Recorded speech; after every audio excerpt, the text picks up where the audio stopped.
ఈ ప్రభుత్వాల్ని, నాయకుల్ని పేదవాళ్ళు, కూలివాళ్ళు, ముఖ్యంగా డ్రైవర్లు ఏదో స్కీములు, స్థలాలు అడిగారు, లేకుంటే ఏదో వరాలు అడిగారు, కానీ ఒక్క విషయాన్ని మాత్రం వాళ్ళు ఎప్పుడు అడగలేదు.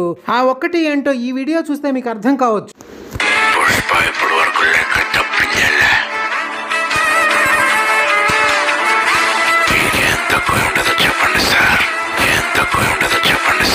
మీరు డ్రైవర్లైనా, కూలివాళ్ళైనా, పేదవాళ్ళైనా ఎప్పుడైనా పోలీస్ స్టేషన్కి వెళ్ళినప్పుడు కానీ, లేక పోలీసులు మీకు తటస్థపడ్డప్పుడు కానీ మిమ్మల్ని ఎలా పిలుస్తారో మీకు బాగా తెలుసు.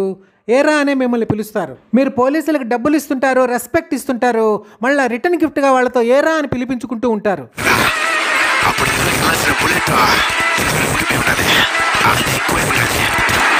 ఇప్పుడు ఓట్ల కోసం మీ దగ్గరకు వచ్చే నాయకుల్ని స్కీములు, స్థలాలు, వరాలు కాదు, ఆ తక్కువైన ఒక్కటి అడగండి, రెస్పెక్ట్ అడగండి. మిగతావన్నీ మీకు ఆటోమేటిక్గా డోర్ డెలివరీ అయిపోతాయి.